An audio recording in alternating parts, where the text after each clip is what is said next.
Not everything you're fighting is a demonic attack. Some things feel spiritual, but are actually patterns, exposure, and decisions, playing out over time. And if you mislabel them, you will keep fighting the wrong way. Level 1. Lust. Let's start with one of the most misunderstood struggles. Lust. Because this is where many people immediately conclude, something is attacking me. But slow down and observe the pattern. Most people who struggle with lust after becoming born again were exposed to it long before they were born again. Images, conversations, content, experiences. Something entered and stayed. Now here's what changed when you got saved. Your spirit was made new, but your mind was not automatically reset. That's why Romans 12 verse 2 says, "Be transformed by the renewing of your mind." Not instantly replaced, renewed over time, which means what was learned must now be unlearned. So when the thought comes back, it doesn't always mean something new entered. Sometimes it means something old was triggered, and triggers follow patterns. Late nights, isolation, boredom, what you watch, what you scroll.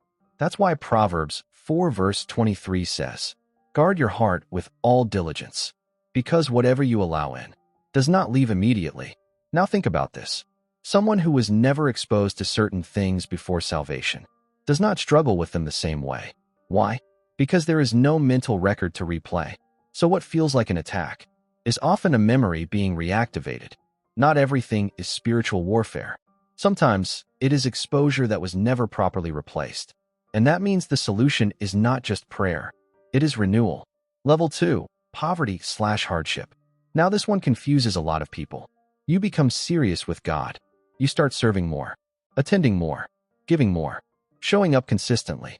And then something shifts. Money feels tighter. Opportunities slow down. Business connections reduce. Things that used to flow begin to struggle. And the thought comes quietly. Since I got serious with God, things became harder. But pause and look deeper. Whatever you focus on grows.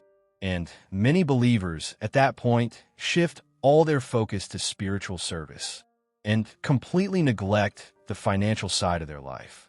No planning, no structure, no intentional development. So naturally, things begin to decline, not because something attacked you, but because something was ignored. That's why Ecclesiastes 10 verse 10 says, "Wisdom is profitable to direct," because spirituality without wisdom creates imbalance. An imbalance creates pressure. Then another thought begins to form. Maybe all this effort in serving God is not worth it. Not because it isn't, but because it wasn't managed properly. The believer needs counsel to know how to serve God and still manage life responsibly. Because God does not call you to neglect one area, to grow another. He calls you to grow with understanding. Otherwise, you start blaming spirituality for what is actually a lack of structure. Level 3, lethargy. Now, this one feels very spiritual, but often isn't. You try to pray and feel tired. You open your Bible and suddenly feel sleepy. Your mind drifts. Your body feels heavy. And immediately, the conclusion is, something is resisting me. But examine the pattern honestly. Most times, you just ate. Your body is full. Your system is relaxed. Your energy is low. And naturally, your body shifts toward rest. So when you now try to do something that requires focus, you feel sleepy. That's not always spiritual. That's physical. Now go deeper. The human body is naturally wired to avoid effort. That's why it feels easier to scroll your phone than to sit down and study. Easier to watch something than to think deeply. Easier to relax than to discipline yourself. So what you are calling resistance may simply be your body choosing comfort over growth. And growth is never automatic. It is deliberate. That means sometimes you have to adjust your timing. Stay light. Even fasting helps. Remove distractions or involve someone else for accountability.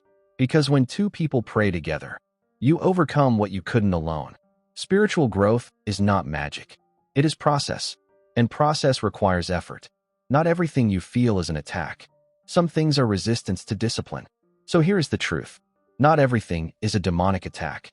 Some things are exposure. Some are imbalance. Some are habits.